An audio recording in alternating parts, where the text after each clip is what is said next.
নমস্কার বন্ধুরা, কেমন আছেন সবাই? পেশাদার রান্নাঘরে সকলকে স্বাগত জানাই। ভেন্ডি বা ঢ্যাঁড়সের দারুণ স্বাদের একটা রেসিপি নিয়ে হাজির হয়েছি।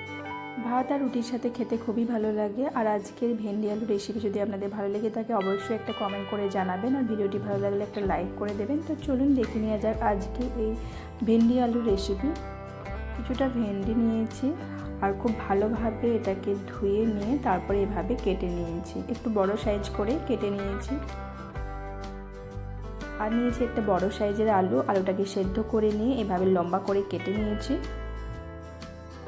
এরপর কড়াইয়ের মধ্যে অল্প সরষের তেল দিয়ে তেলটাকে গরম করে নিয়ে এর মধ্যে কেটে রাখা ভেন্ডির টুকরোগুলোকে দিয়ে ভেজে নিতে হবে।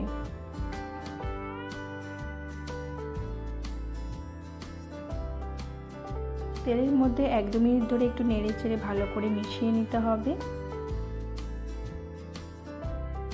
তেলের সাথে ভালো করে নেড়ে চেড়ে মিশিয়ে নেওয়ার পর এটাকে ঢাকা দিয়ে দেব। ঢাকা দিয়ে দিলে তাড়াতাড়ি ভেন্ডিটা ভাজা হয়ে যাবে এবং নরম হয়ে যায়। ঢাকনা খুলে নিলাম, আবার একটু নেড়ে চেড়ে মিশিয়ে নেব। ভেন্ডিটা অনেকটাই ভাজা হয়ে গেছে। মাঝখানে আমি আরও একবার ঢাকনা খুলে নিয়েছিলাম। ভেন্ডিটা ভাজা হয়ে গেছে, তুলে রাখবো। আবারও কড়াইয়ের মধ্যে অল্প সরষের তেল দিয়ে তেলটাকে গরম করে নিয়ে ওর মধ্যে সেদ্ধ করে রাখা আলুটাকে দিয়ে দেব। তার মধ্যে দিয়ে দেব অল্প লবণ। লবণটাকে দিয়ে আলুটাকে হালকা একটু লাল করে ভেজে নেব।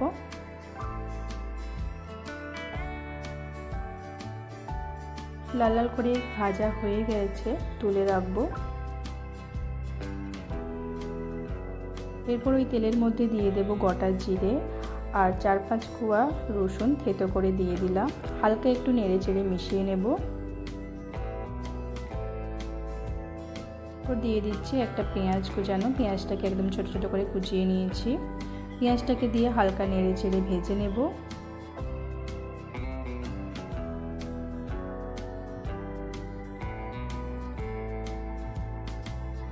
তিনটে কাঁচা লঙ্কা চেরা এর মধ্যে দিয়ে হালকা একটু নেড়ে চেড়ে ভেজে নেব। তারপরে এই ভাজা পেঁয়াজের মধ্যে দিয়ে দেব ছোট চামচের 1 চামচ হলুদ গুঁড়ো। হলুদ গুঁড়োটাকে একটু ভেজে নিলে কালারটা একটু অন্যরকম লাগে।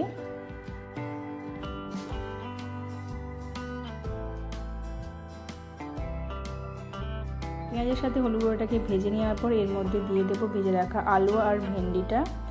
আর দিয়ে দিয়েছি একটা মাঝারি সাইজে কেটে রাখা টমেটোর টুকরো। এরপর নেড়ে চেড়ে ভালো করে মিশিয়ে নিতে হবে। 1-2 মিনিট ধরে ভালোভাবে নেড়ে চেড়ে মিশিয়ে নিতে হবে।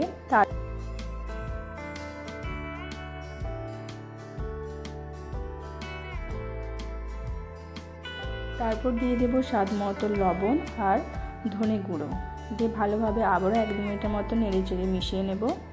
এই রান্নাতে আলুটাকে সেদ্ধ করে দিলে চটজলদি রান্নাটাও হয়ে যাবে আর এর মধ্যে জলের কোনো প্রয়োজনও হবে না। আবারও 4-5 মিনিটের মতন ঢাকা দিয়ে রান্না করে নেব।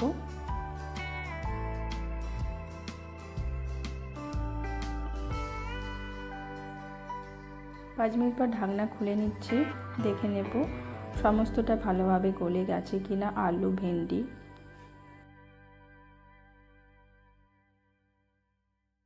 আলু আর ভেন্ডি খুব ভালোভাবেই সেদ্ধ হয়ে গেছে। একটু ভালো করে নেড়ে চেড়ে মিশিয়ে নিলেই রেডি এই আলু ভেন্ডি রেসিপি। এই শুকনো শুকনো আলু ভেন্ডির রেসিপি ভাত রুটির সাথে খেতে খুবই ভালো লাগবে। আর আপনারাও একবার এভাবে বাড়িতে ট্রাই করবেন, আশা করছি ভালো লাগবে। আর ভিডিওটি ভালো লাগলে অবশ্যই কমেন্ট করে জানাবেন কেমন হয়েছে, আর একটা লাইক করে দেবেন, পারলে ভিডিওটি শেয়ার করে দেবেন, আর প্লিজ চ্যানেলটিকে সাবস্ক্রাইব করে দেবেন। ভালো থাকবেন, ধন্যবাদ।